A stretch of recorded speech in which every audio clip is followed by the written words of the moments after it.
Eleanor Vance clutched the digital ear thermometer, her hands trembling as she pulled it from her son's ear. The glowing red numbers on the screen were a stark 104.9 degrees Fahrenheit. 4-year-old Leo lay curled on the bed, his tiny chest heaving with hot, shallow breaths, his face flushed, and chapped lips muttering incoherently. A tidal wave of fear washed over Eleanor. She frantically wiped Leo's forehead, armpits, and groin with a warm cloth, but his fever remained stubbornly high. Suddenly, Leo began to convulse, his eyes rolling back. "Leo, don't scare Mommy, please," Eleanor cried, her voice cracking. Basic first aid flashed through her mind, turn him on his side to prevent choking, but her hands shook uncontrollably. They needed a hospital, now. She snatched her phone from the nightstand, her finger tracing Daniel's name. The phone rang, long and insistent.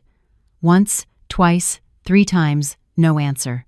Outside, lightning ripped across the sky, followed by deafening thunder that rattled the windows of their spacious, cold master bedroom in the Palisades Estates. Leo jolted, a weak cry escaping his swollen throat. Eleanor bit her lip until she tasted blood and called again. This time, Daniel finally answered, his voice gruff, impatient, and laced with irritation. "Hello?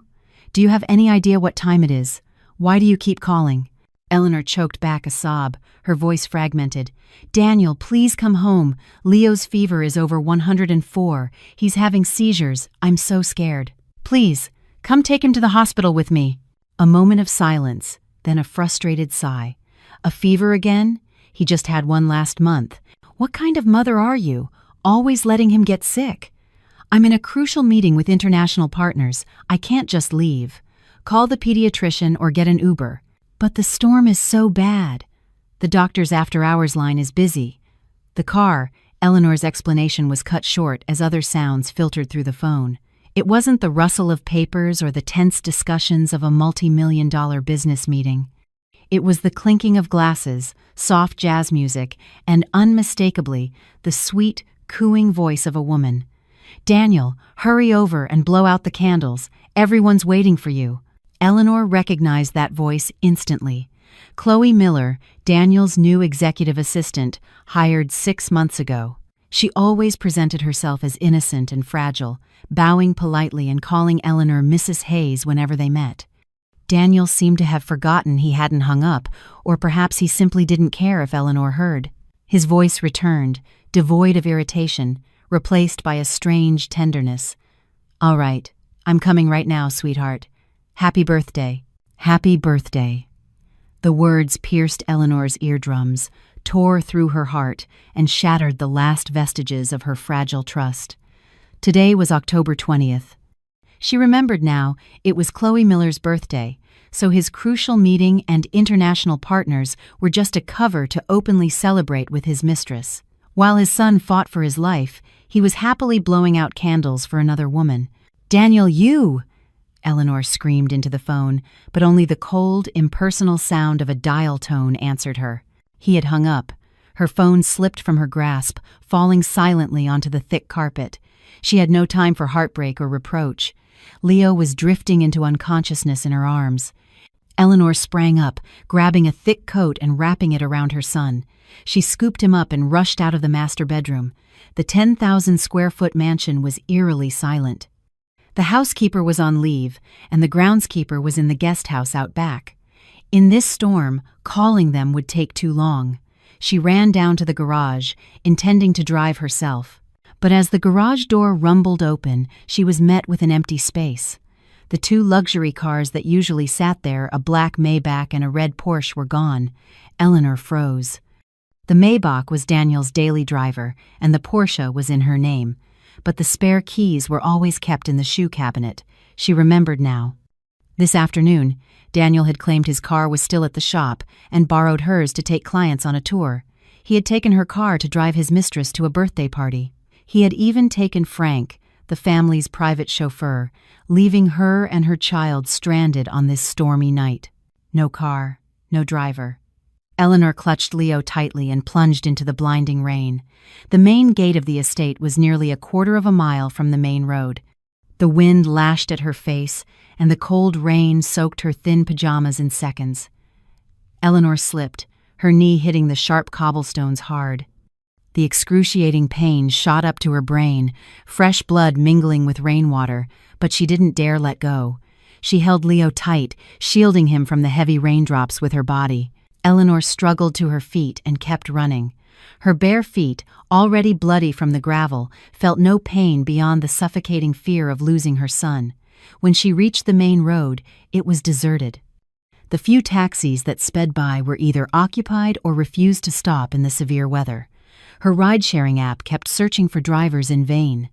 Eleanor stood under a dilapidated bus stop, tears mixing with rainwater streaming down her cheeks. She looked at Leo's pale face, overwhelmed by a sense of helplessness. The heiress of Vance Industries, the wife of CEO Daniel Hayes. Yet, at this moment, she was as pathetic as a beggar, unable to find transportation to save her child. Just as she was about to desperately rush into the street to flag down a car, a truck slowed down. The middle-aged driver poked his head out. "Ma'am, what are you doing out here in this rain?" Eleanor lunged forward like a drowning person grabbing a lifeline, pounding on the window. "Sir, please, save my son. He has a high fever and is having seizures. I need to get to the hospital urgently. Please, I'll pay you anything." The driver saw the pale child in her arms and nodded without hesitation. "Get in, quick. Don't worry about money now." The old truck roared to life, tearing through the curtain of rain toward Metropolitan General Hospital. Inside the cabin, reeking of engine oil, Eleanor held Leo tightly, trembling uncontrollably from cold and fear. In her mind, Daniel's smiling face by the birthday candles flickered, interwoven with Leo's ragged breaths. A seed of hatred, watered by the cold rain and brutal betrayal, began to sprout in the heart that had once loved him so completely. Metropolitan General Hospital was brightly lit, a stark contrast to the darkness and storm outside. The pungent smell of disinfectant made Eleanor dizzy. She rushed into the emergency room with Leo, her wet hair plastered to her face, water dripping onto the polished floor. "Doctor, where's a doctor? Please save my son!" Her desperate cries attracted the attention of all the on-duty medical staff. A nurse quickly pushed a gurney over. The doctor on duty quickly assessed Leo's condition, his face immediately grave. The emergency room doors slammed shut in front of Eleanor, separating her from her precious child. The red in-surgery light illuminated, blinding and painful. A middle-aged nurse emerged, handing Eleanor a stack of papers, her voice reproachful. "Why did you wait until his fever was this high to bring him in?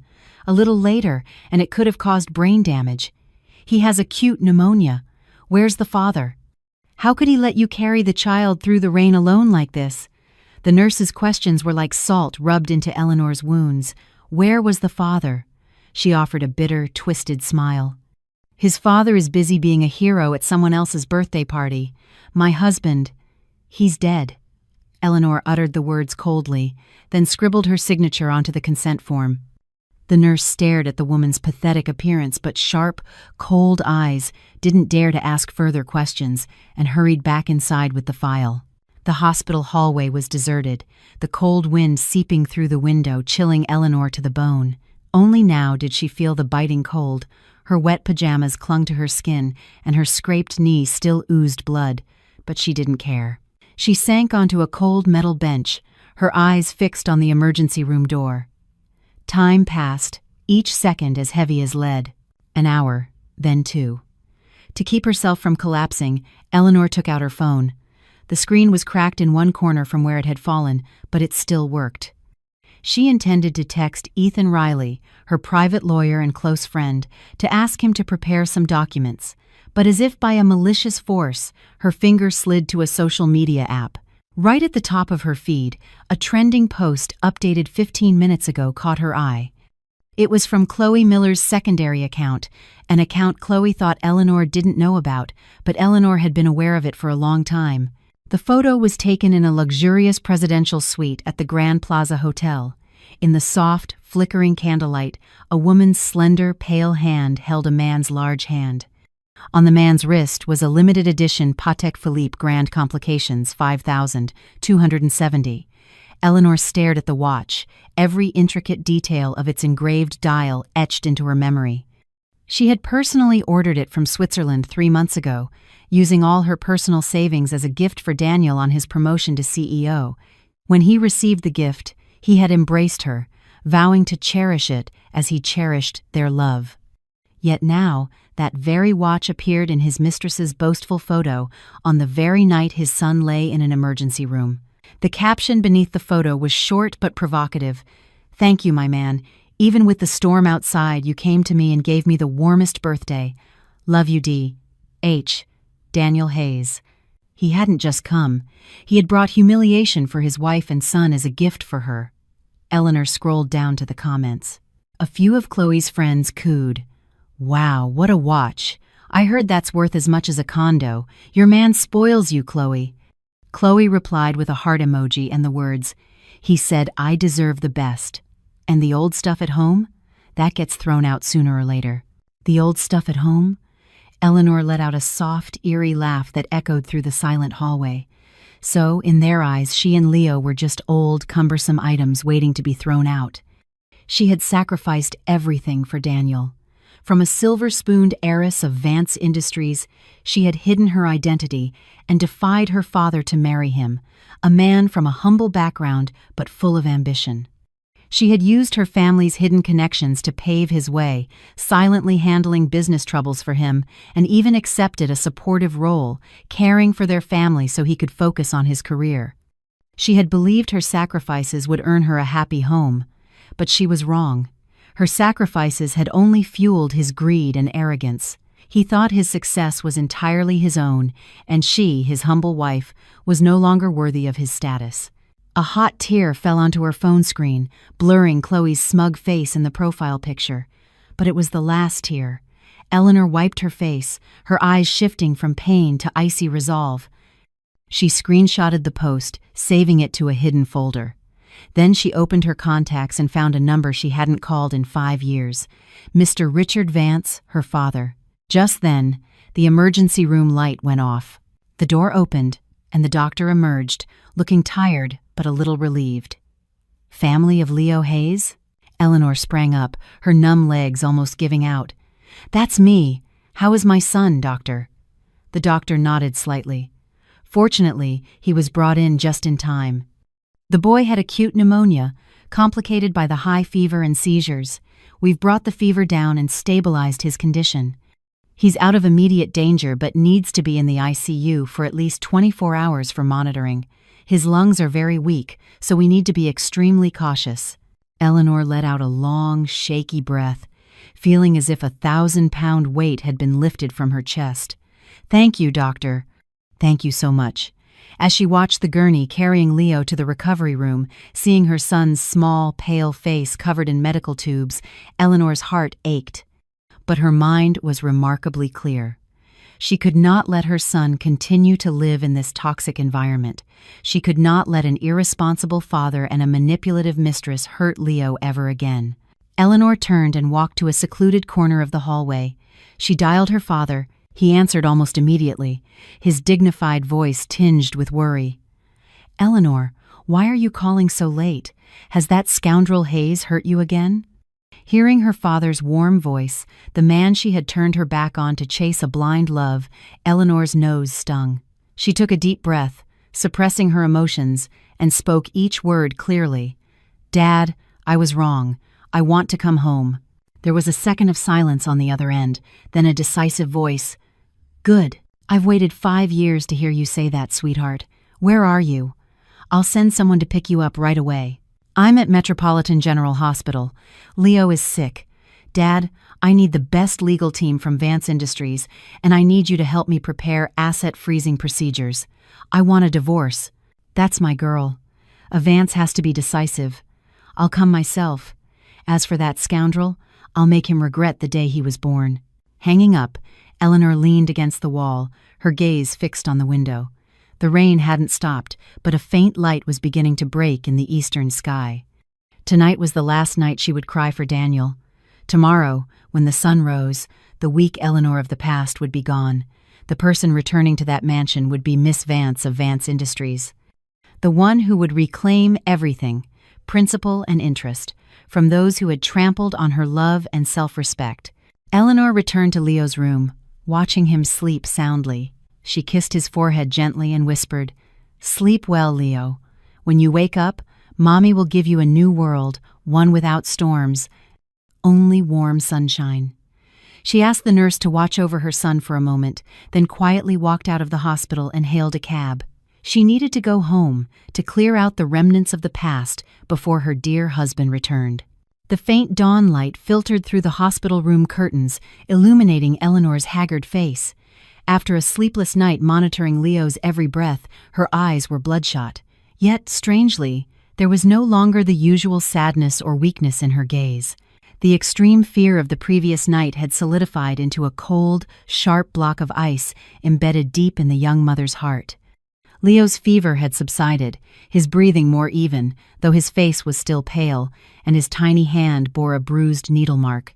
Eleanor felt her heart turn to cold ashes. For the past 5 years, what had she lived for? For a foolish, youthful love, for a man who valued his ego more than the lives of his wife and child.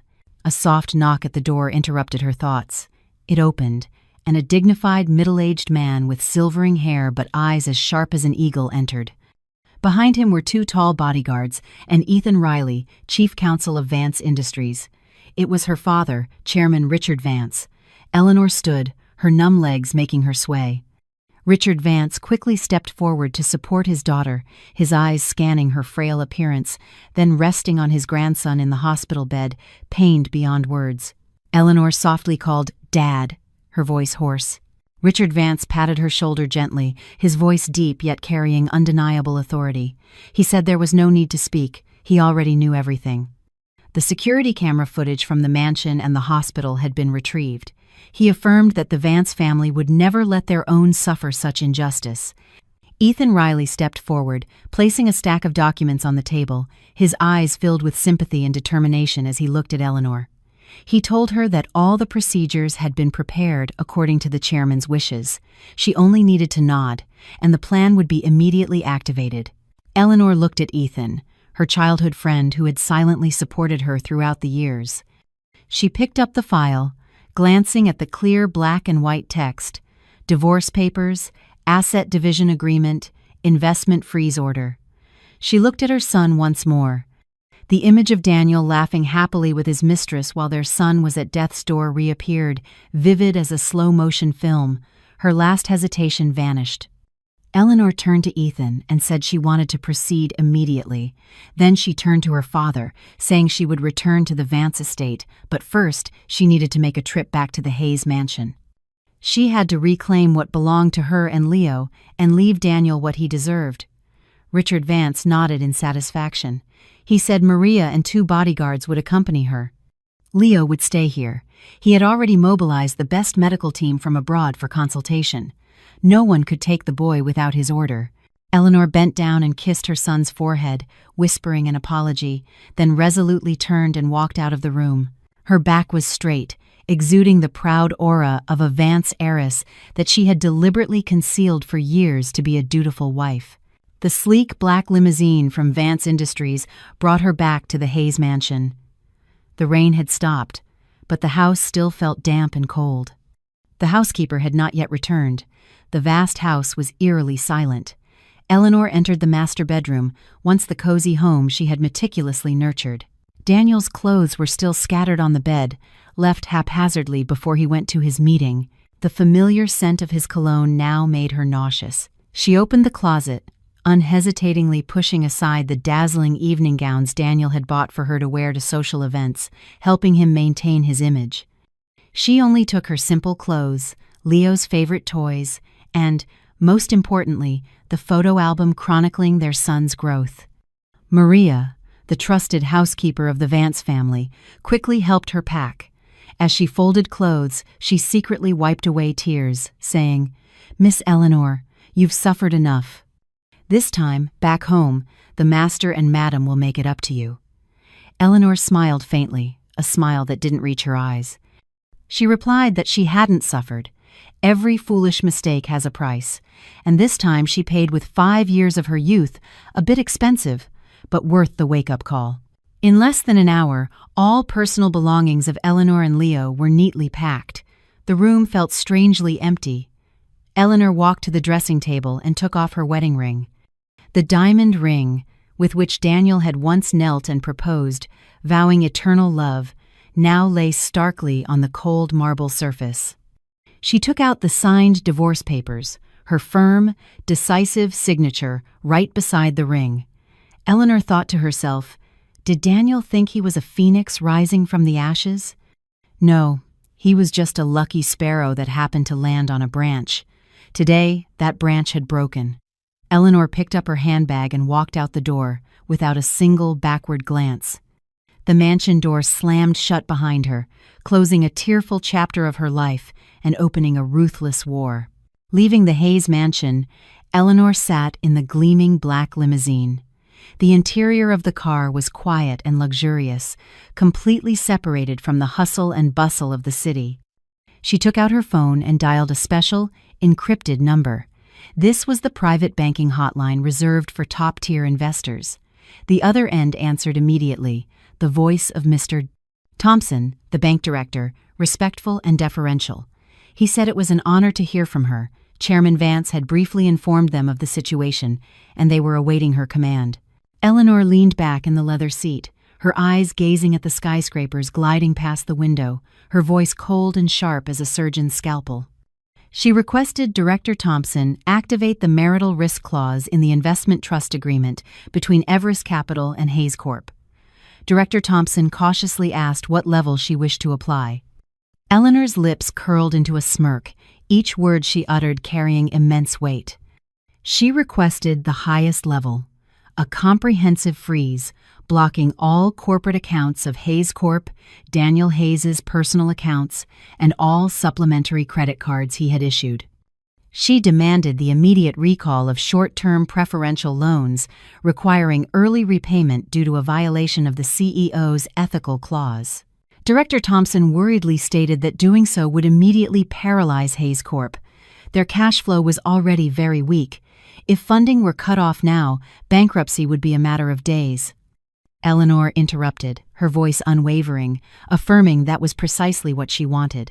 She wanted him to wake up tomorrow morning without a penny in his pocket, unable to use his cards, and with his company unable to pay salaries. She wanted him to experience the feeling of helplessness as his world crumbled before his eyes. Director Thompson replied that he understood and would implement it immediately. The system would send confirmation notices of the asset freeze to Daniel Hayes's address within 30 minutes. Eleanor hung up, closed her eyes, and took a deep breath. Many people didn't know that Hayes Corp's rapid rise over the past 5 years wasn't due to Daniel Hayes's exceptional business talent, but to the massive capital injection from Everest Capital, a private investment fund established by Eleanor herself using her mother's inheritance. She had silently pumped lifeblood into her husband's company, concealing her identity to protect his fragile male ego. But that ego had been used by him to support his mistress, to trample on her and their son. So, she would reclaim everything. Her money, even if thrown into the sea, should at least make a splash, not be enjoyed by that unfaithful couple. The car stopped in front of the city's most modern office building. Ethan Riley was already waiting there. He handed her another stack of documents. These are the asset freeze confirmations from the court and the bank. The hard copies have been express delivered to the Hayes mansion, taped right onto the refrigerator door, as you requested. Eleanor took the confirmation paper bearing the red seals of the bank and the court. She recalled Daniel's habit. Whenever he came home, drunk or sober, the first thing he did was open the refrigerator for a drink. This paper would be an excellent appetizer for him tomorrow morning, Eleanor continued, her eyes flashing dangerously, asking Ethan about the luxury condo Chloe Miller was living in and whose name it was under. Ethan adjusted his glasses, a knowing smile on his face. He informed her that it was in Daniel Hayes's name but was marital property. Even though he had secretly bought it with embezzled company funds, legally, she had half ownership. Furthermore, with the evidence of infidelity she provided, the court would rule that most of the assets belonged to her and Leo. Eleanor nodded in satisfaction. She told Ethan to notify the building management to cut off the power and water and deactivate the key cards, stating that the owner requested the unit be sealed off for dispute resolution. She wanted to see how Chloe would survive on the 25th floor without electricity, water, or an elevator. Ethan looked at her with admiration, saying that she had truly changed. Eleanor looked him straight in the eye, her voice deepening. She said it wasn't a change, but that she was reclaiming what was rightfully hers. Her son almost died because of their depravity. She would not let anyone hurt him again. From now on, the weak Eleanor was dead. Only Eleanor, the heiress of Vance Industries, remained.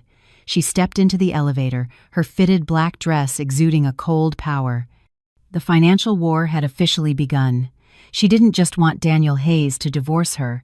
She wanted him to leave with nothing but the clothes on his back, buried in debt, so he would understand that the price of betrayal was far higher than he could ever imagine. The next morning, the blazing sun shone across the city, but it couldn't dispel the chill from last night's storm. A taxi pulled up to the gate of the Hayes mansion. Daniel Hayes stepped out, his suit wrinkled, tie loosened, and a distinct crimson lipstick mark on his white shirt collar. He stretched and yawned, his head still buzzing from the alcohol and the sweet afterglow of the passionate birthday night with Chloe. Last night was wonderful. Chloe had been compliant and doting, unlike Eleanor at home, who only ever complained about Leo's illnesses and household expenses. Daniel muttered about having to go back and listen to more lectures, then fumbled for his wallet to pay the taxi. He intended to pull out his powerful black credit card for a showy payment, but reconsidered, thinking the taxi's card reader might be faulty. He instead pulled out a few dollar bills, tossed them to the driver, and turned to enter. The heavy gate creaked open, revealing a silent courtyard. Daniel frowned. Normally, by this time, Eleanor would be watering flowers, or at least the sound of children playing would be heard. Why was it so quiet today? She must be tired from Leo's illness last night and still sleeping. He opened the front door with his fingerprint and stepped inside. "Eleanor," he called out, his voice tinged with the imperiousness of a husband who expected to be served. No answer. The large house was steeped in an eerie silence. There was no smell of the breakfast Eleanor usually cooked, no sound of slippers shuffling to greet him. The living room was neatly arranged, so clean it felt cold, as if no one had ever lived there. Daniel knitted his brows, a sense of unease creeping into his heart. He went upstairs and pushed open the master bedroom door. He wondered where she was. Was she hiding from him? And how was Leo? The room was empty. The bed was cold and undisturbed. The closet doors stood wide open, revealing empty shelves. All of Eleanor's clothes were gone. The dressing table was bare, no lotions or lipsticks. He froze for a few seconds, then let out a scoffing laugh. He thought she was playing her old trick of running home to her parents to threaten him, he muttered. "Women, always making a fuss over nothing. If you want to leave, just leave. Let's see how many days it takes before you come back crying." Daniel didn't bother with it anymore. His throat felt parched from the alcohol. He went down to the kitchen, intending to drink a glass of cold water to sober up, then go back to sleep. He opened the refrigerator. As the door swung open, a white paper smacked him in the face, neatly taped with a magnet in the most visible spot. The title clearly read, "Confirmation of Asset Freeze and Debt Recall Notice." Daniel squinted, reading it. At first he smirked, thinking it was Eleanor's childish prank. But as he read the line, "All accounts of Mr. Daniel Hayes have been frozen at the request of the primary creditor," the smile on his face froze. He snatched the paper off, crumpling it in his hand, asking himself, "What the hell is this?" He rushed to the living room, to the coffee table where he usually sat. On the table, a divorce paper lay starkly beside her diamond ring. On the divorce petition, the signatory was Eleanor Vance, and the reason was clearly stated: adultery, dereliction of marital duties, abandonment of a child in critical condition. Daniel picked up the papers, his hands starting to shake, not from fear of losing his wife, but from a feeling of humiliation. His weak, stay-at-home wife, who clung to him all year, dared to initiate a divorce? Just then, his phone vibrated wildly in his pocket.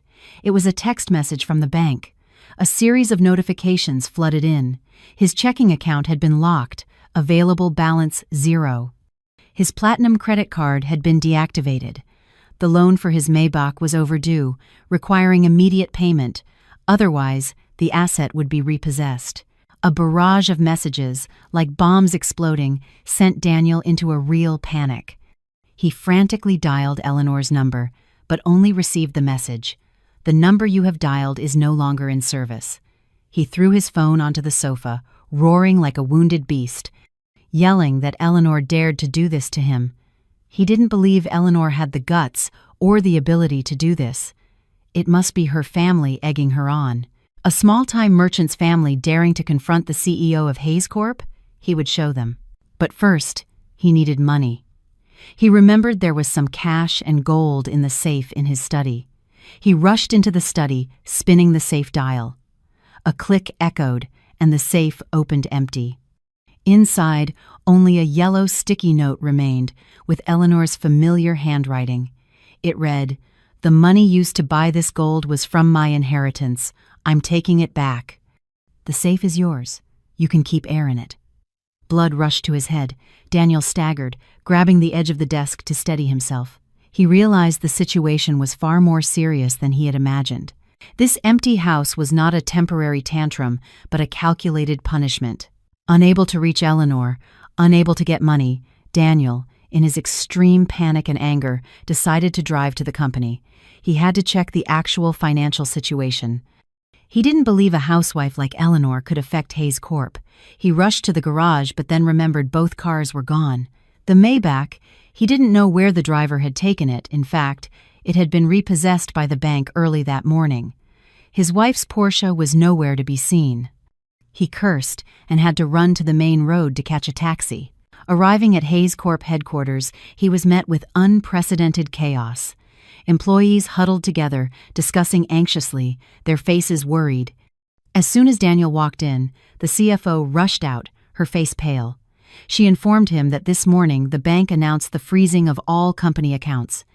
Material suppliers were also calling to cancel contracts, having heard that the company was unable to pay. The stock price was plummeting. Daniel roared at her to shut up, cold sweat beading on his forehead. He asked who spread such rumors, threatening to sue them, and demanded she immediately call the bank director. The CFO trembled, replying that she had already called, but they said it was an order from Everest Capital, the company's largest shareholder. They had activated the risk clause and asked if Daniel had offended them. Daniel froze. Everest Capital, that was the lifeblood of Hayes Corp for the past 5 years. He had never met the head of this fund. Everything had been handled through legal representatives. Why were they turning on him now? A thought suddenly flashed in his mind. Leo. Last night, Eleanor said, Leo had a high fever and seizures. Could this be why she was making such a fuss, prompting her family to take action? He needed to find Eleanor immediately and make her stop this madness. Daniel tried to reassure the employees that he would resolve this. "Everyone, just continue working normally," he said, then turned and ran out of the company.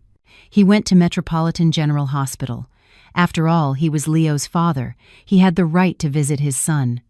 Moreover, he believed that as soon as he appeared, with a few comforting words and the excuse of being busy with work, Eleanor would soften as always. Women were always sentimental when it came to their children. At the pediatric reception desk, Daniel, panting, asked for Leo Hayes' room. The nurse checked her computer, then looked up at him with a strange gaze. She said that Leo, the boy with a high fever and seizures from last night, had been discharged and transferred. Daniel angrily asked where he was transferred.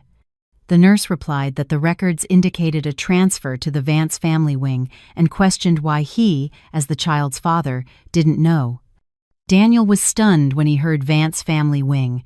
That was the most exclusive VIP area of the hospital, reserved only for members of the Vance family and high-ranking officials. No amount of money could get you in without a connection. Why was his son there? Could it be Eleanor's family? A chilling premonition struck him. He had never truly cared about his wife's background. He only knew her father was a businessman in another city. He had always thought it was just an old couple saving up for their daughter who married into wealth. Daniel rushed to the VIP area, but as soon as he reached the security gate, 2 tall bodyguards in black suits and sunglasses stopped him. They coldly stated, "Private area, no unauthorized entry."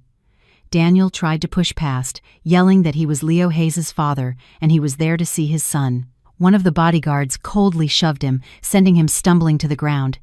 He said Daniel's name wasn't on the visitor list. Miss Vance explicitly instructed that you and any dogs are not allowed inside. Daniel, enraged, asked who he dared call a dog and who Miss Vance was. Was it Eleanor? What right did she have to block him? The bodyguard looked at him with contempt, as if looking at a pile of garbage. He advised Daniel to go look in a mirror. Miss Vance is the sole heiress of Chairman Richard Vance, of Vance Industries. You lived with her for 5 years and didn't know you were sitting on a gold mine? How foolish.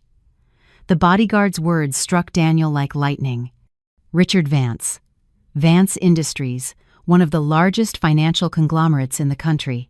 Eleanor was Richard Vance's daughter. Everything spun before Daniel's eyes. He remembered the times Eleanor had offered astute business advice, which he had dismissively brushed aside. The extravagant gifts his in-laws sent, which he had scorned, and Everest Capital. He collapsed to the ground, his face drained of color. He hadn't just lost his wife and son. He had just realized he had single-handedly shattered his own golden ticket. His abandonment last night had become a death sentence for his future. But his arrogant and greedy nature wouldn't allow him to accept defeat so easily. He scrambled to his feet, his eyes bloodshot. He screamed that Eleanor had deceived him, dared to hide this from him. He challenged her. You think I'm scared just because you're a Vance heiress? My son has the Hayes name. I'll sue you for custody. He turned and stormed off, already plotting another dirty scheme, unaware that behind the soundproof glass door of the 5th-floor VIP lounge, Eleanor stood watching him, a glass of red wine in her hand, her eyes as cold as ice, observing him like a dying ant. She took a small sip of wine and whispered, "The game has just begun, Daniel Hayes."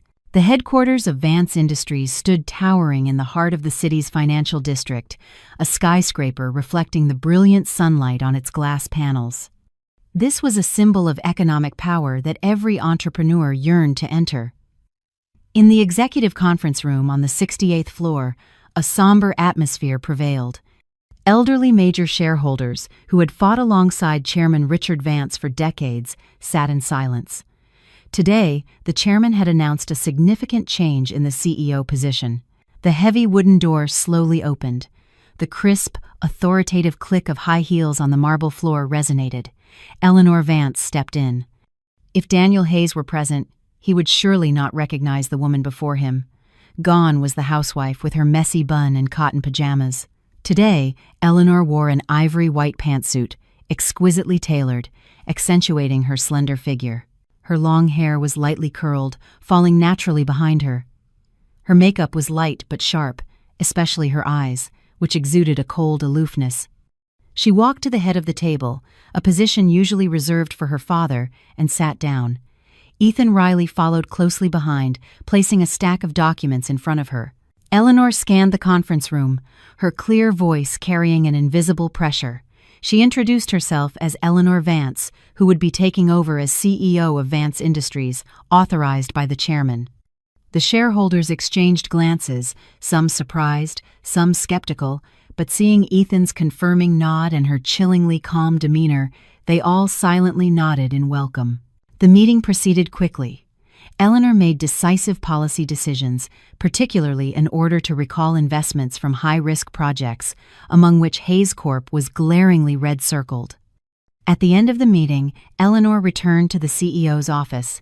She stood before the floor-to-ceiling window, looking down at the tiny cars below.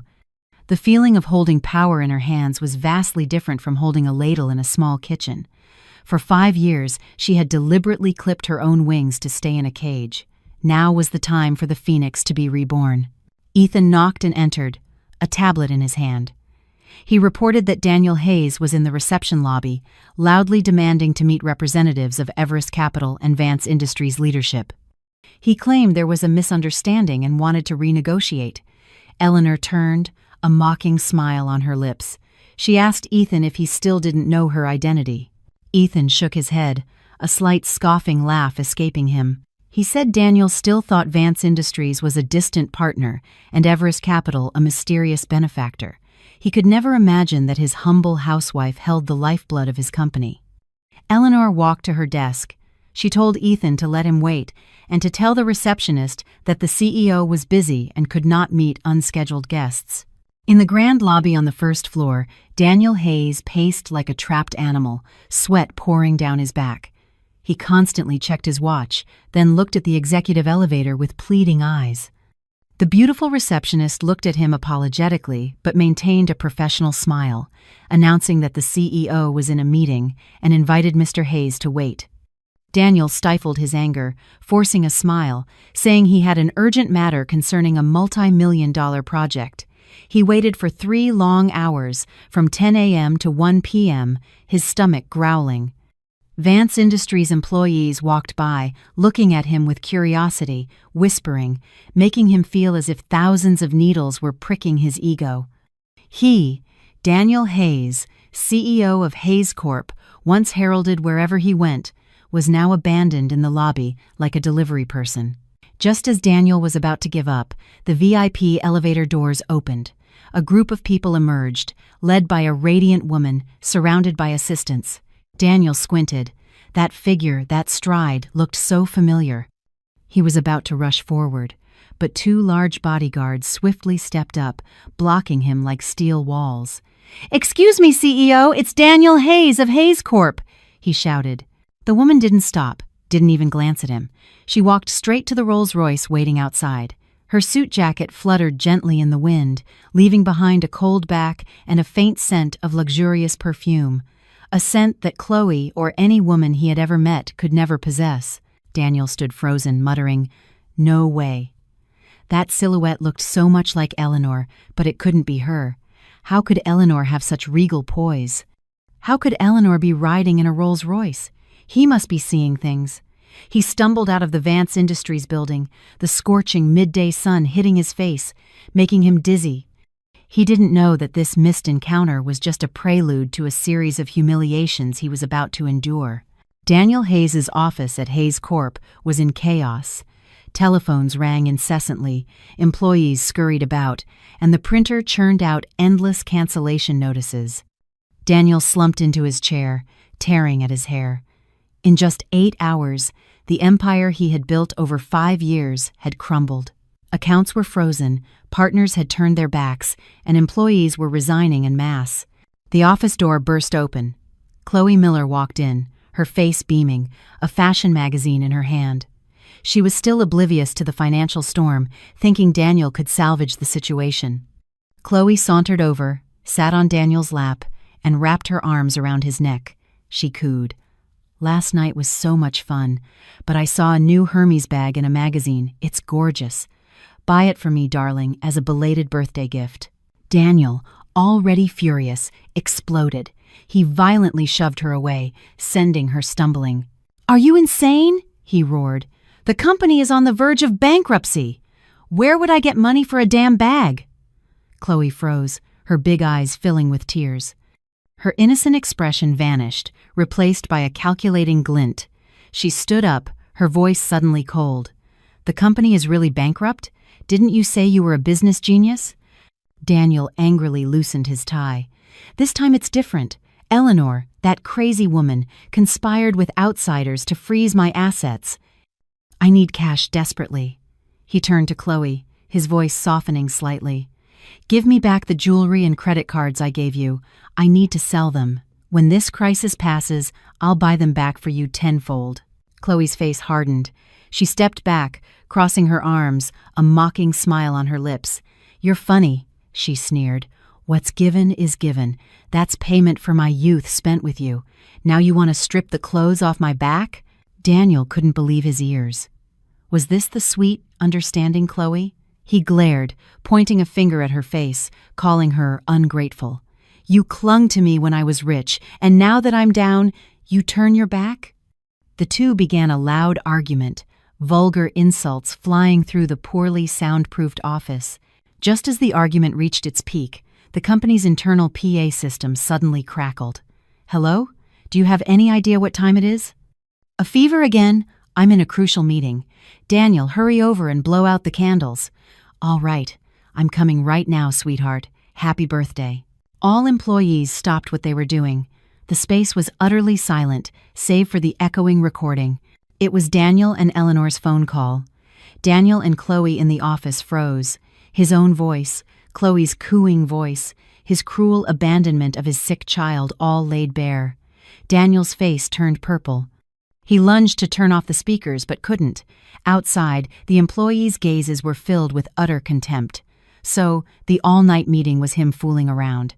His son was having seizures, and he was busy blowing out candles for his mistress. How can a man like this lead anyone? Chloe's face was bloodless. She knew her reputation was ruined. She grabbed her purse, covering her face, and ran out, leaving Daniel standing alone in a room filled with humiliation. Daniel slumped onto his desk. He knew this was Eleanor's gift to him. She didn't just want him to lose money. She wanted him to lose all honor, all respect. She wanted to expose his hypocrisy to the world, and she had done it cruelly and thoroughly. 3 days after Hayes Corp plunged into crisis, Daniel finally received a meeting from Eleanor's representative. The location was a luxurious garden cafe. Daniel arrived 15 minutes early, wearing his most expensive suit, trying to project confidence. He believed Eleanor would appear. All he needed was to meet her, use emotional manipulation, and leverage their child to sway her. Exactly at 3 p.m., a black car pulled up. The person who stepped out wasn't Eleanor, but Ethan Riley. The lawyer walked into the cafe, sat down opposite him without a handshake. Daniel snapped, "Where's Eleanor? I want to talk directly to my wife, not an outsider." Ethan leisurely ordered a black coffee, then looked up at Daniel. He said Eleanor didn't want to meet a man of such moral decay. "From this moment on, I am her fully authorized legal representative." Daniel slammed his hand on the table, growling, "Ethan, don't push it. Tell her to lift the asset freeze immediately, or else don't blame me for being ruthless." Ethan chuckled, pulling a thick stack of documents from his briefcase.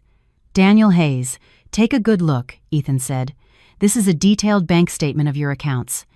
A total of $1.5 million has been transferred to accounts related to Chloe Miller for a condo, a car, jewelry, designer bags, and luxurious trips.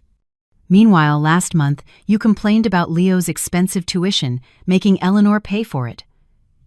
Daniel glanced at the dense numbers, cold sweat breaking out. Ethan continued his attack. He stated that the $1.5 million was marital property. Eleanor demanded he fully return this amount before any division. Otherwise, he would face charges of asset dissipation and fraud. Daniel stammered, "I don't have the money to pay it back." Ethan shrugged. "That's your problem. Eleanor has a message for you. She doesn't need your cheap apologies. She wants you to leave empty-handed, just as you came to her. Even the shirt you're wearing was bought with her money. She's not asking you to strip here. That's the last bit of dignity she's preserving for you." Daniel gnashed his teeth. He shifted to a threatening tone, saying that if Eleanor pushed him, he would expose everything. "I'll let the world know that the daughter of Chairman Vance is a cruel woman who drove her husband to ruin. Let's see if Vance Industries' stock plummets then." Ethan stood up, adjusting his tie, looking at Daniel with pity. He told Daniel to go ahead and try, but to remember that the Vance family had enough money and power to make him disappear. "Also, Leo has formally changed his last name to Vance. You have permanently lost your parental rights." With that, Ethan turned and walked away, leaving Daniel sitting alone, surrounded by the curious stares of other patrons. He clenched his fists, his nails digging into his skin. He hated Eleanor, he hated Ethan, he hated the whole world, but he forgot that he had dug his own grave. Driven into a corner, Daniel returned to Chloe Miller's condo, where the power and water had been cut, forcing him to climb 25 flights of stairs. Chloe was huddled in a corner, her face smudged. Seeing Daniel, she only looked up with resentment. Daniel threw his suit jacket to the floor. He told Chloe that they were pushing him too far, and he had to fight back. Chloe's eyes lit up. She was a calculating person and knew that if she abandoned Daniel now, she had nowhere to go. She might as well take a chance. She moved closer to Daniel, whispering her plan. She suggested that since Eleanor was using her family's power, public opinion would always side with the underdog. "Let's play the victims," she urged. "Go online with your parents. Cry that your rich daughter-in-law despises your poor family, forbids grandparents from seeing their grandson, and is having an affair with her lawyer." Daniel's eyes glowed when he heard this. A perfect plan. He immediately called his parents in his hometown, asking them to come to the city that night. The next morning, a live stream was broadcast on a popular social media account. In the video, Daniel sat with his head bowed, looking haggard. Beside him was his mother, a woman from the countryside, crying hysterically. Between sobs, she lamented their misfortune, marrying a rich daughter-in-law who treated her in-laws worse than dogs. "She didn't let us know when our grandson was sick. She just took him away. My son worked day and night, and just because he forgot his wife's birthday, she threw him out, froze his assets, and now he has no money for food. She's also having an affair with that lawyer, conspiring to steal my son's company." Daniel occasionally interjected with choked words, saying he just wanted to see his son. Chloe stood behind the camera, directing the internet trolls she had hired. Thousands of comments began to flood in. "Oh my God, a rich daughter-in-law this cruel? Men work so hard, and their wives cheat and steal assets. This kind of woman should be publicly shamed. Boycott Vance Industries, justice for this husband." The wave of online fury erupted. Those unaware of the full story began to direct their anger at Eleanor. Vance Industries' stock price fluctuated slightly. Daniel watched, a smug smile on his lips. He thought, "Eleanor, you have money, but I have public opinion. Let's see how you weather this storm." At the Vance family mansion, Eleanor sat on the sofa, an iPad in her hand, watching the live stream. Her face was calm. Maria, standing beside her, trembled with indignation. "They are shameless. Miss Eleanor, let me call someone to deal with them." Eleanor waved her hand. "Let them perform," she said. "The better the play, the more tragic the ending. They want to play the victims? I'll grant their wish. But first, they have to climb really high, so when they fall, they shatter." She turned to Ethan, telling him to prepare a press conference. It was time to release the undeniable evidence. The truth about that stormy night and the true face of his crying mother would be brought to light. Daniel Hayes had chosen the wrong opponent for this media war. The grand ballroom of the Grand Hyatt, booked by Vance Industries for the press conference, was packed. Hundreds of reporters from major news outlets, famous bloggers, and curious onlookers were present. The story of the wealthy daughter-in-law oppressing her husband had been the hottest topic on social media for 24 hours. At exactly 9 a.m., the ballroom doors opened. Camera flashes flickered continuously. Eleanor Vance stepped out. Contrary to everyone's expectations, Eleanor appeared surprisingly simple. She wore a modest, long black dress, devoid of any jewelry. Her makeup was light, but it couldn't hide the fatigue in her eyes. Beside her were Ethan Riley and Vance Industries' formidable legal team. Eleanor walked to the podium, bowed humbly, and sat down. Her composure silenced the ballroom. Ethan took the microphone, announcing that they were compelled to speak out due to the grave damage to Miss Vance's reputation. A reporter immediately stood up. "Is it true, Miss Vance, that out of baseless jealousy you froze your husband's assets and drove him to ruin?" Eleanor looked directly into the camera. She didn't answer but gestured to the technician. The giant LED screen behind her lit up. The first image was a magnified medical record. Patient name, Leo Hayes, 4 years old. Diagnosis, acute pneumonia, high fever with seizures, respiratory failure. Admission time, 2:15 a.m., October 20th. Condition upon admission, critical. The entire ballroom gasped. Next, the screen split in half.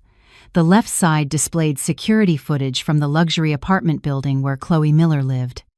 At 10 p.m., October 19th, Daniel Hayes appeared in a stylish suit, holding a large bouquet of roses, his arm around a young woman's waist. Both were laughing happily. The right side of the screen displayed footage from a taxi's dashcam. At 2 a.m., October 20th, in the pouring rain, Eleanor Vance, alone, held her convulsing son, desperately banging on the taxi window. The brutal contrast made everyone hold their breath. On one side, a husband immersed in revelry. On the other, a mother fighting to save her son's life. Eleanor took the microphone, her voice steady. She stated that she was not a saint to forgive a man who betrayed her, but she was a mother. On the night her son had a 104-degree fever, she had called Daniel Hayes 12 times, and the answer was that he was busy and forbade her from disturbing him. The screen then displayed call history and a short audio recording of that phone call. Chloe's cooing laughter and Daniel's "Happy birthday, sweetheart" echoed through the ballroom. Eleanor paused, then delivered the final blow. She affirmed that a father who happily cut a birthday cake for his mistress while his son was having life-threatening seizures was not worthy of being a father. She froze his assets not out of jealousy, but to reclaim what belonged to her son. Her money, she had the right to give, and she also had the right to take back when the other party was no longer worthy. The silent space was broken by scattered applause, which quickly spread into resounding cheers. The live stream of the press conference achieved record viewership. Millions of social media comments immediately turned the tide. "Oh my God, he's an animal. His child was at death's door, and he was fooling around with his mistress. Poor Eleanor Vance, she's so strong. Boycott Daniel Hayes, justice for Eleanor and her son." Daniel Hayes sat in his office, staring at the computer screen, his hands trembling. He knew his victim act had been torn apart, exposing the ugliest truth. He had lost, miserably and shamefully, to the woman he once despised. After the press conference, the boycott of Daniel Hayes and Hayes Corp spread to reality with alarming speed. At Hayes Corp headquarters, a mournful atmosphere prevailed. The customer service department was paralyzed by complaints and cancellations. Daniel locked himself in his office, his hair disheveled. His cell phone rang incessantly. Creditors, the bank, former partners. He answered a call from the director of First National Bank. The voice on the other end was cold, announcing that due to the severe collapse of the CEO's credibility, the bank had classified Hayes Corp as a high-risk bad debt. They demanded Daniel repay the entire $3 million loan within 3 days. Daniel slammed the phone down. $3 million? He didn't even have $30,000. The office door was flung open, his assistant rushing in with more bad news. Hayes Corp stock had plummeted. The SEC was demanding an explanation. Suppliers had sent trucks to block the warehouse gates. Daniel roared in despair. He still had assets, didn't he? Real estate, land. In a fit of panic, Daniel remembered he owned 2 resort villas and a prime piece of land. Their current value must be in the tens of millions. If he could sell off a portion, he would have enough cash. He hastily called a real estate agent, offering a price 30% below market value. The agent called back 15 minutes later. "I'm sorry, the transaction cannot be completed." Upon checking the notary system, all these properties are jointly owned by Mr. Daniel Hayes and Mrs. Eleanor Vance. To sell, her signed consent is absolutely required. Daniel felt like he'd been struck by lightning. He remembered years ago when he bought these assets, Eleanor had handled the paperwork. He had just signed without noticing she had cleverly included her name as co-owner. From the very beginning, Eleanor had silently built a protective fence. Now, to get money, he had to beg Eleanor. But she would rather let those properties lie fallow than help him. Daniel buried his head in his hands, a bitter laugh echoing. He had been stripped of every escape route by the wife he considered useless. Without a penny, his credit cards locked, his cars repossessed, Daniel was forced to take a taxi to find Chloe Miller. He recalled the jewelry, designer bags, and cash he had given her, totaling hundreds of thousands of dollars. If he could get that back, he could survive. Chloe was in the luxury condo Daniel had rented for her. When he arrived, the door was wide open. Inside, Chloe was hastily stuffing clothes into suitcases. The room was a chaotic mess. "What are you doing? Where are you going?" he demanded. Chloe turned, her eyes cold. She continued to fold an expensive dress. "The power and water are cut off here, and reporters are constantly lurking. I can't live like this." Daniel grabbed her arm, his voice pleading. He told her to give him back the diamond jewelry set and the cash. He desperately needed money. Chloe violently yanked her arm away. She stood up, crossing her arms, looking at him with undisguised contempt. "Are you dreaming? That money is for my services to you. Once a gift is given, there's no taking it back. Are you such a pathetic man that you're demanding things back from your ex-girlfriend?" Daniel couldn't believe his ears. "Ex-girlfriend? What do you mean? Are you leaving me?" Chloe smirked. "Wake up, Daniel. What do you have now? Your company is bankrupt. You're buried in debt. Your reputation is rotten. Do you think I loved you for your beer belly? I loved your money. Now you're just a penniless bum. Why should I bury my life with you?" Daniel trembled with rage. He remembered her sweet words, that she loved him for who he was. It was all a play. He roared, lunging to grab her handbag. He called her ungrateful. Chloe screamed obscenities, scratching his face. They struggled, falling onto a pile of clothes. In the struggle, Chloe's suitcase burst open, spilling out a passport and an airline ticket. The name of the accompanying passenger wasn't hers alone, but another man's, a real estate mogul Daniel had once met. Daniel picked up the ticket, his hands trembling. "How long have you been cheating on me?" Chloe adjusted her messy hair and smirked. "Not long. Ever since your company started showing signs of cash flow problems. A smart person knows how to find an escape route, right? Who's stupid enough like Eleanor to sacrifice her youth and money for a worthless man? Although Eleanor was quite clever, wasn't she? She knew to kick you out just when you had nothing. The mention of Eleanor was the final stab. He compared the two women, one who gave him everything, yet he betrayed, the other who only knew how to extort money, yet he adored her. Daniel dropped his arms, staggering backward. He felt dirty. He turned and walked away, leaving behind Chloe's shrill laughter. After leaving Chloe's, Daniel wandered the streets. He went to his parents' home. His mother, seeing her son in such a pathetic state, instead of comforting him, screamed that it was all Eleanor's fault. "She stole all your assets, stole my grandson. She's so rich, she'll surely brainwash the boy to make him forget his Hayes bloodline," she urged Daniel. "If she won't let you see him, just go to his school and pick him up. You're his father. Who would dare stop you? Just get the boy here, and we'll have a hostage to negotiate with Eleanor. She loves that child so much. She'll surely fork over a large sum of money." In his desperation, Daniel found his mother's words logical. He thought Leo was his son. He had the right to take him anywhere. The next morning, Daniel, wearing a borrowed helmet, rode an old scooter, lurking around the new international preschool Eleanor had transferred Leo to. At dismissal time, he hid behind a large tree. There, Leo was walking out with his teacher. There was no Eleanor, no bodyguards.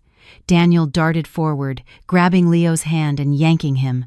Leo screamed in terror. The young teacher, startled, rushed after him. "Who are you? Let go of the child! I'm calling security!" Daniel tore off his mask, revealing his haggard face. "I'm his father!" he roared. "What's wrong with a father picking up his son?" Leo, seeing his father, was not relieved but cowered in fear. He screamed, struggling to escape Daniel's grip. Daniel's violent actions attracted the attention of surrounding parents. They began to gather, whispering. Many recognized him as the notorious bad father from social media. They pulled out their phones, recording. "Oh my God, it's Daniel Hayes! Is he trying to kidnap his own son? Look how scared the boy is!" Daniel's anger flared. He yelled at Leo to shut up and forcefully dragged the boy, making Leo stumble and scrape his knee. Just then, 2 sleek black Cadillacs sped up, braking sharply. 4 large bodyguards leaped out, swiftly subduing Daniel, twisting his arms behind his back. Eleanor stepped out of the second car. She rushed to embrace Leo, who was sobbing hysterically, checking his wounds. Seeing his bleeding knee and terrified face, an unprecedented rage flared in Eleanor's eyes. She stood up, walking to Daniel. Without a word, she raised her hand and delivered a resounding slap across his face. The slap carried all the indignation of a mother protecting her child. Eleanor snarled, "Daniel Hayes, you have crossed my final line. You want to see your son? Fine. Next time, we'll meet in court, and I'll show you the price of kidnapping and disturbing the peace." Police sirens wailed in the distance. Daniel was handcuffed and shoved into the police car amidst the jeers of the gathered parents. The image of him being arrested while his son watched with extreme fear marked the end of his last shred of dignity. The plan not only failed miserably but also pushed him toward imprisonment. The sky over the city was gray, much like Daniel Hayes's mood as he stepped through the gates of the district courthouse. He wore an old, frayed suit. Beside him was a third-rate lawyer. The preliminary hearing for the divorce case between plaintiff Eleanor Vance and defendant Daniel Hayes officially began. On the other side, Eleanor sat upright, her serene and cold demeanor radiating power. She didn't glance at Daniel once. Ethan Riley sat beside her, calm and sharp. Daniel's lawyer stood up, his voice shaky, presenting his client's demands. The defendant agreed to the divorce but requested full custody of his son, Leo Hayes, and a 50% division of the existing assets. Daniel sat there, a flicker of hope in his eyes. He thought that no matter how powerful Eleanor was the law. Assets acquired during marriage had to be divided equally. The judge turned to the plaintiff's side. Ethan Riley leisurely stood up. "Your Honor," he said, "before we discuss asset division, I would like to present a crucial piece of evidence. This is a prenuptial agreement signed between Miss Eleanor Vance and Mr. Daniel Hayes on May 15th, 5 years ago, one day before their marriage registration." Upon hearing this, Daniel burst into laughter. "Ethan, are you insane? I never signed any such agreement. This must be forged." Ethan offered a faint, mocking smile. He requested the judge show Daniel the original document. When Daniel held the contract, seeing his own elaborate signature at the bottom, his face paled. A hazy memory from 5 years ago resurfaced. It was the bachelor party the night before their wedding. He had been very drunk. Eleanor had given him a stack of papers, saying they were urgent marriage registration documents that needed his signature. He had signed blindly. It turned out that Daniel had unknowingly signed his own financial death warrant. The contract clearly stated that all assets created or inherited by Eleanor before and during the marriage were her separate property. The shares in Hayes Corp. Were investment capital from Everest Capital. Daniel Hayes was merely a salaried operator. The judge slammed the gavel, declaring the contract legal and valid. Daniel utterly collapsed. Regarding child custody, Ethan presented undeniable evidence: Leo's medical records, the video of Daniel abandoning his sick son, and the police report on his attempted kidnapping. The judge delivered the final verdict: divorce granted. Eleanor Vance was granted full custody of her son. Daniel Hayes was stripped of visitation rights and was not awarded any assets. Furthermore, he was ordered to repay the $5 million he had embezzled to give to Chloe Miller. The court session concluded. Eleanor stood up. As she passed Daniel, she paused, speaking softly. "That signature was the price of your blind trust. Years ago, I had you sign it only to guard against potential risks, never imagining I would use it against you. You forced me to use it." Daniel looked up, following his ex-wife's retreating figure, tears streaming down his face. He had lost, completely. After the trial, Daniel Hayes officially became a pauper, drowning in debt. He still believed he had talent, just lacked capital. He frantically sought opportunities. Learning that he was desperately seeking investors, Eleanor smiled coldly. She decided to give him one last gift. A high-end business gala was held. Daniel managed to sneak in. He wore a rented suit, clutched a glass of cheap wine, and searched for potential investors. A middle-aged man with a foreign-sounding accent, David Jenkins, approached him. He introduced himself as a representative of a new venture capital fund from the States, seeking promising tech projects. He claimed to have heard of Daniel and expressed great interest in his idea of an AI-integrated e-commerce ecosystem. Like a drowning man grasping at a straw, Daniel enthusiastically boasted. David Jenkins nodded, occasionally interjecting with praises. At the end of the party, David Jenkins said his fund was ready to inject $5 million. However, there was a condition. To demonstrate his commitment, Daniel had to contribute an initial $1 million to the project's joint account within 3 days. $1 million, a huge sum. But the allure of $5 million and the prospect of returning to fame blinded him. He promised unequivocally that he would secure the funds. He began to scramble everywhere. He sold his Patek Philippe watch, borrowed from friends, even knelt and begged old partners, but still only managed to raise $200,000. Desperate, he remembered a business card from a loan shark. He gambled everything. He thought that in just 3 days, when David Jenkins' money arrived, he would repay the loan immediately. He signed a loan agreement for $800,000 with the loan sharks. Holding $1 million, Daniel immediately transferred it to the account David Jenkins had specified. He called David Jenkins to report the news. The voice on the other end congratulated him and scheduled a contract signing for Monday morning. Daniel dreamed of returning to his CEO position while Eleanor begged his forgiveness. He didn't know that David Jenkins was just an actor hired by Ethan, and the receiving account was a bottomless trap. Monday morning, Daniel, in his best suit, arrived at the address of the investment fund's office. He asked the receptionist about David Jenkins' office on the 18th floor. She looked at him blankly, saying the 18th floor was vacant. A chill ran down Daniel's spine. He hastily called David Jenkins. "The number you have called is no longer in service." He rushed up to the 18th floor, only to find an empty, dust-covered space. He had been conned. $1 million, $800,000 of which was loan shark money. Daniel collapsed, his desperate scream echoing through the empty hallway. He staggered back to Hayes Corp., which was now mostly sealed off. But as he reached the door, he saw a group of tattooed, menacing men waiting. The loan sharks. As soon as they saw Daniel, they lunged. Punches and kicks rained down. He curled up, wailing for more time, but was met only with brutal kicks. They beat him half to death, then stripped him of his watch, ring, wallet, and even his shoes. Before leaving, the leader spat on his face, giving him 3 more days to find the money. Otherwise, they would take an arm.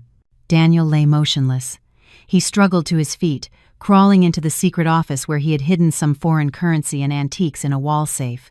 But when the secret door opened, he froze. The safe was wide open, empty. Standing before the safe was Chloe Miller. She had returned, using a spare key he had foolishly given her, sneaking in while he was away. Chloe was stuffing the last stack of dollars into her handbag. Seeing Daniel bloody and battered, she showed no fear, only a sneer. Daniel croaked, "Why did you do this to me?" Chloe stepped over him, her sharp high heel pressing down on his outstretched hand. She said coldly, "Consider this compensation for my youth. Following you gained me nothing but infamy. Now I need some capital to start a new life." She advised him, "You should blame yourself for being stupid, trusting women too much." With that, Chloe turned and walked straight out, leaving Daniel lying in a pool of blood and betrayal. He watched her figure disappear.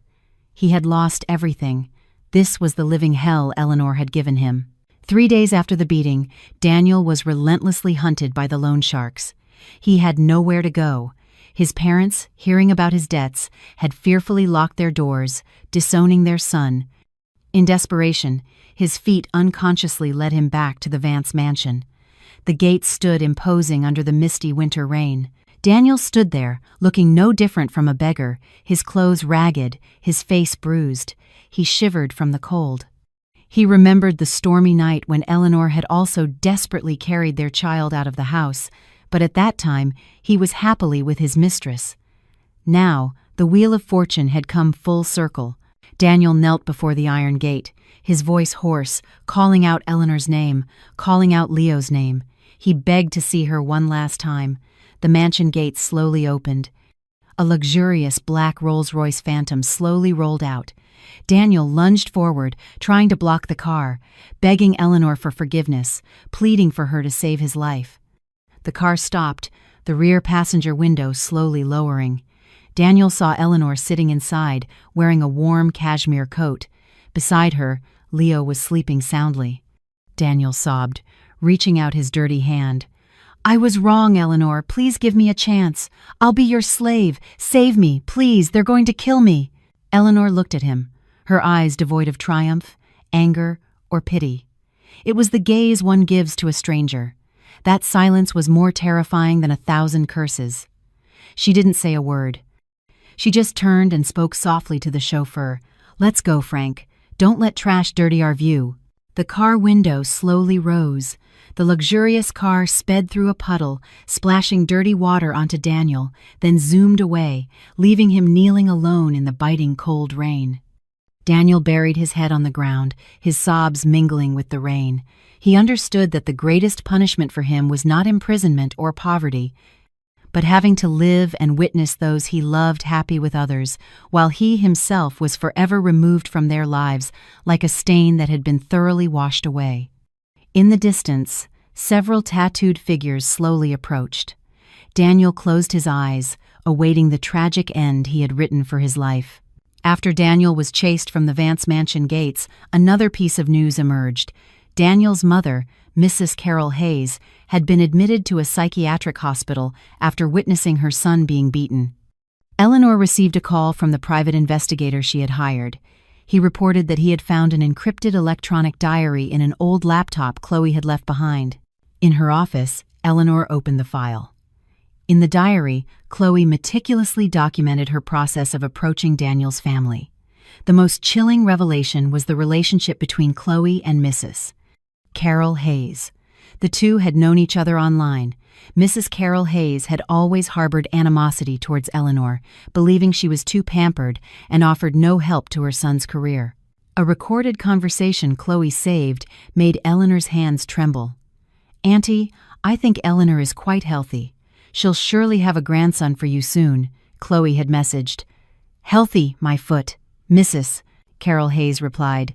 "If she has a child, her position will be even more secure. You have to find a way to keep her in check." What followed was Chloe's venomous plan. She had given Mrs. Carol Hayes an unidentified herbal remedy, falsely claiming it was a tonic, but it was actually a cold-natured herb that caused hormonal imbalances, making it difficult to conceive. Mrs. Carol Hayes had secretly mixed the powder into the soups she brought to the city for her daughter-in-law. Eleanor remembered that 3 years ago, her body had suddenly weakened, her periods were irregular, and she couldn't conceive a second child. It turned out that her own mother-in-law, along with her husband's mistress, had colluded to poison her. Their goal was to make her feel useless. Reading the last line, where Chloe gloated that the plan had caused Eleanor to suffer a miscarriage once without anyone knowing, tears streamed down Eleanor's face, out of pity for the tiny life that had been snatched away by its own grandmother. Eleanor closed her laptop, her eyes becoming sharper than ever before. If before, she only wanted to reclaim her money and dignity, now she wanted them to pay with blood and freedom. This was aggravated assault and attempted murder. She dialed Ethan Riley. She told Ethan to take all this evidence to the authorities. She wanted to prosecute Mrs. Carol Hayes and Chloe Miller for assault. This time, she would show no mercy. The city police department had been busy.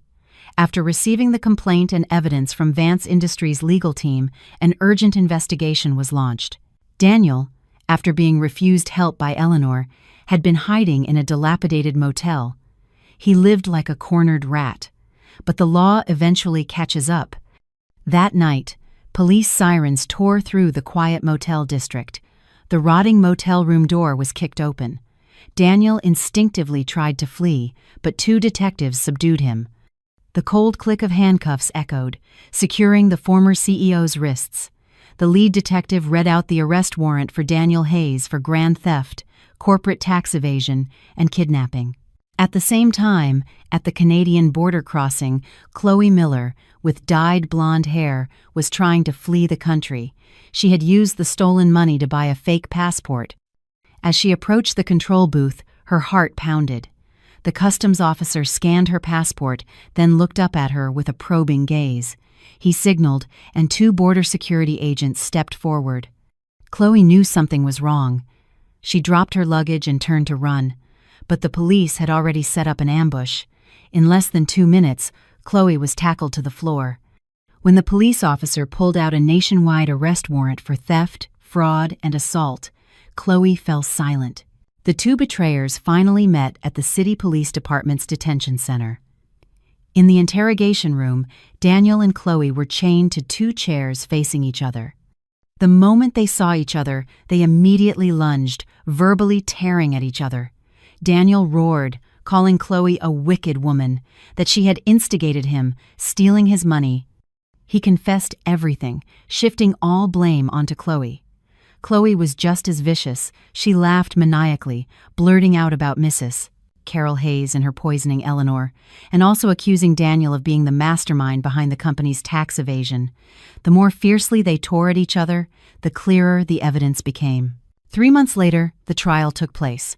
The courtroom was packed. Daniel Hayes, Chloe Miller, and Mrs. Carol Hayes stood before the bench. Daniel was emaciated, his eyes dark and lifeless. He wore the black and white striped uniform of the detention center. Chloe was disheveled. Mrs. Carol Hayes rambled, laughing maniacally. Eleanor Vance did not attend. She entrusted everything to Ethan. The judge read out the indictments. Daniel Hayes, guilty of grand theft, tax evasion, and kidnapping. Total sentence, 20 years imprisonment. Chloe Miller, guilty of theft, fraud, and assault. Total sentence, 12 years imprisonment. Mrs. Carol Hayes, guilty of assault. Due to diminished capacity, compulsory inpatient psychiatric treatment was ordered indefinitely. Upon hearing the verdict, Daniel collapsed. 20 years. When he got out, he would be a 50-year-old man without a home, a child, or a future. His life officially ended here. Chloe cried hysterically. Mrs. Carol Hayes still laughed maniacally, oblivious that she would spend the rest of her life in a mental institution. Before the defendants were led away, Ethan Riley approached. He held up a brand new certificate before Daniel. It was Leo's reissued birth certificate.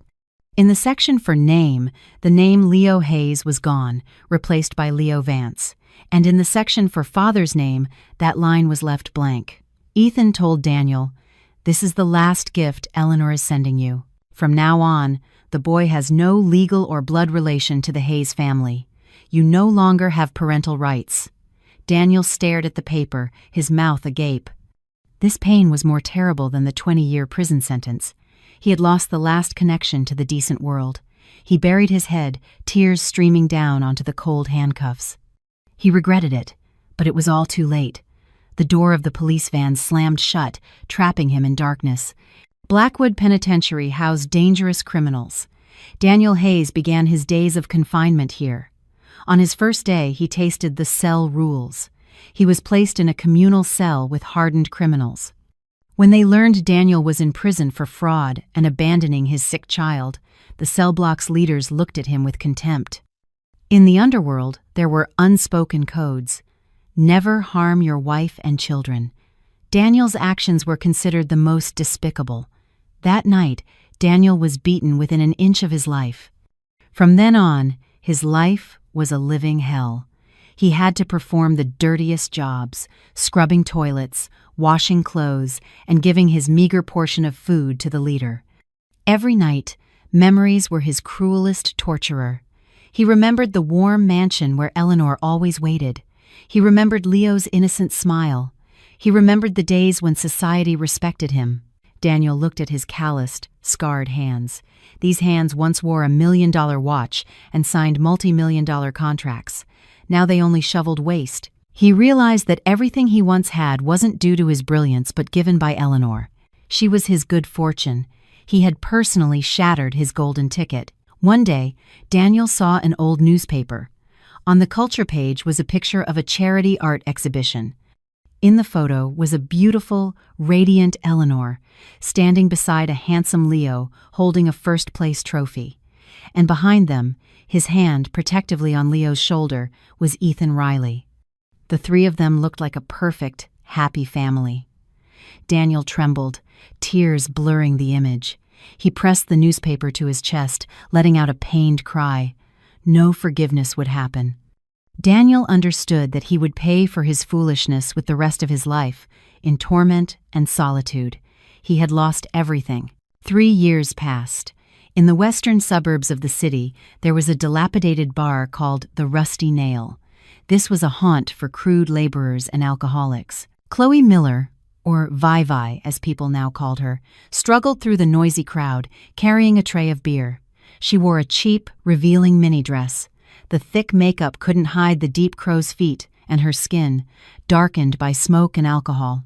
In just 3 years, prison and societal rejection had transformed the once beautiful secretary into a haggard woman. After being released early, she discovered the world outside was even harsher. With a notorious record, no company would hire her. To survive, she worked as a waitress in a low-end bar, accepting being groped and teased daily. A drunk customer grabbed Chloe's arm, laughing. He stuffed a small bill into her cleavage, his rough hand fondling her. "You look so worn out, yet you're still playing hard to get? Drink with me, sweetheart, and then come with me tonight." Chloe suppressed her disgust, forcing a smile. "Sorry, boss, I only sell drinks, not myself." The man slapped her hard, sending the tray of beer clattering to the floor. He cursed her. "Still pretending to be a virgin? Everyone knows you're the vixen who stole another woman's husband." Chloe clutched her cheek, tears streaming down her face. The mocking laughter was like thousands of needles. The bar owner rushed out, not to defend her, but to scold her for breaking property, deducting her salary, and kicking her out to clean up the trash. Chloe shuffled out into the dark alley. The biting night wind cut through her thin dress. She sank down beside a pile of trash bags, sobbing. She remembered living in a luxury condo, driving expensive cars. Why had her life come to this? Just then, a frail figure shuffled toward her, carrying a large sack of recyclables. He stopped by the trash can where Chloe was sitting, his blackened, trembling hands rummaging for empty cans. Chloe looked up. Under the faint street lamp, she froze. The man before her was skeletal, his back hunched, his face scarred and haggard, his hair more than half gray. Though broken down, Chloe still recognized those eyes. Eyes that once looked at her with passion and also with hatred. It was Daniel Hayes. He had been released early for a terminal illness. Homeless, he lived by scavenging. Daniel also recognized the heavily made-up woman crying beside the trash. He stopped, staring at Chloe. The two who had once conspired to steal another's happiness now met again in the most wretched circumstances. One, a low-end bar girl, the other, a scavenger waiting to die. Daniel said nothing. He simply curled his lip into a twisted, bitter smile. He bent down, picked up an empty beer can by Chloe's feet, then silently turned and walked away. He no longer cursed her. The greatest contempt was to pretend not to know someone. Chloe watched his hunched figure disappear. She suddenly laughed, a wild, maniacal laugh mixed with sobs. This was the price for being a homewrecker, for greed and cruelty. They had destroyed their own lives. In stark contrast, the City Art Gallery today was bathed in light. A major cultural event was underway. New Beginnings, a children's charity art exhibition. The main star was Leo Vance. Now 5 years old, Leo was plump and healthy, his eyes bright. Eleanor Vance stood in the center of the grand hall, greeting guests. The past 3 years had imbued her with a mature, captivating allure. She wore an emerald green evening gown, simple yet elegant.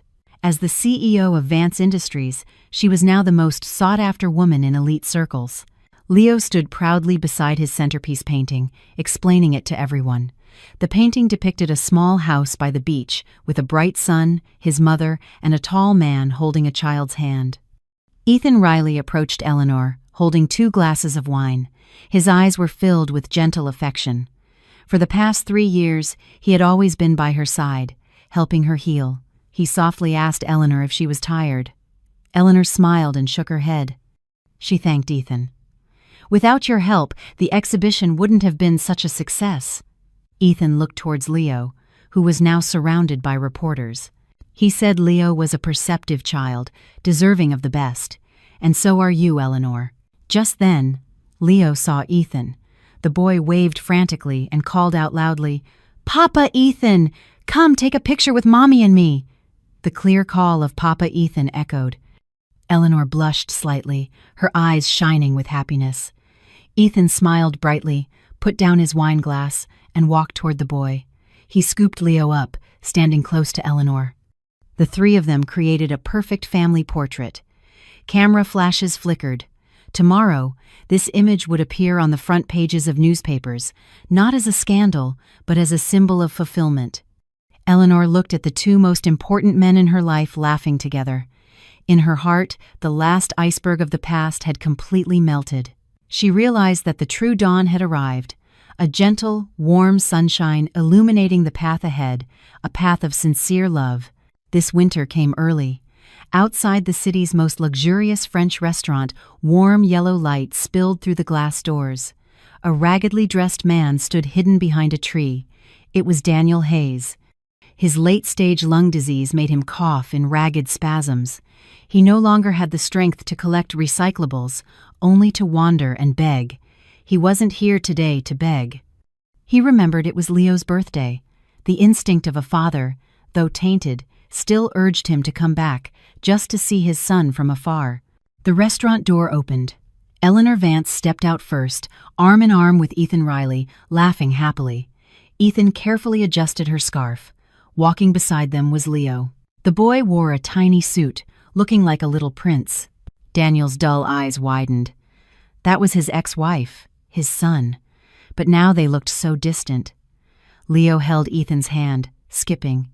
The boy looked up and asked Ethan something. Ethan bent down, ruffled the boy's hair, and laughed. Leo hugged Ethan's leg affectionately. That image was like a knife piercing Daniel's heart. He remembered years ago how Leo used to long for him to come home, but he was always busy.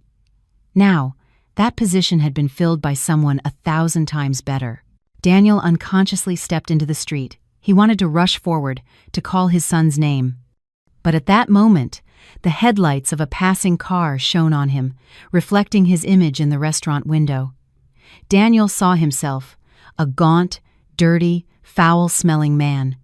He compared that image to the elegance of the three people across the street. He froze. What right did he have to approach?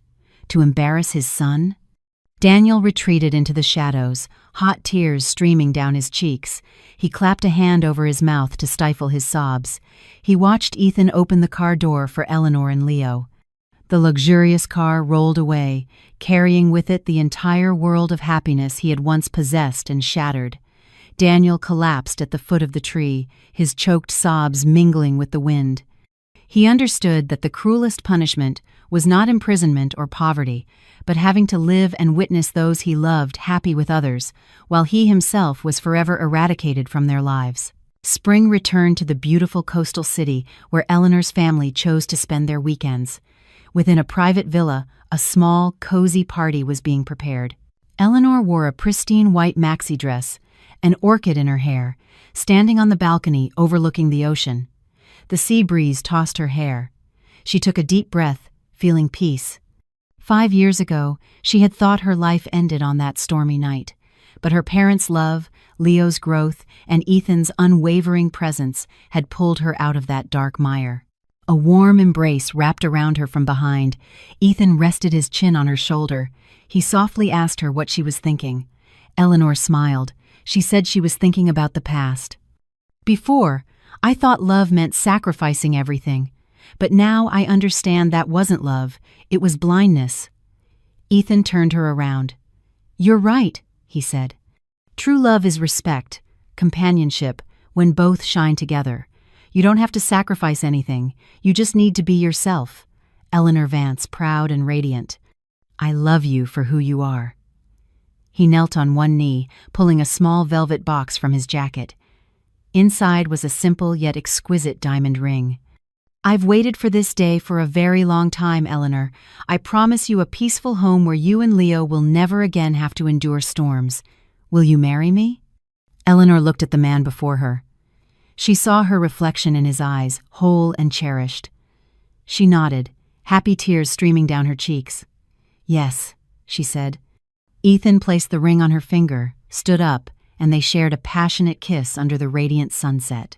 Leo ran over, cheering loudly, hugging both their legs. Mr. and Mrs. Vance stood nearby, smiling with contentment. The story of betrayal and revenge had concluded. Those who caused suffering had paid their price and faded into oblivion. No one spoke of Daniel Hayes or Chloe Miller anymore. They were just ugly dust particles swept away by the wind. Eleanor looked out at the vast, boundless sea, her heart calm. She understood that the greatest revenge against a despicable person was not to make them suffer, but to let them see her live a life infinitely happier without them, and this happiness she would hold tight. The sunset cast a rosy glow across the sky, marking the end of one day and preparing for an even more brilliant sunrise tomorrow.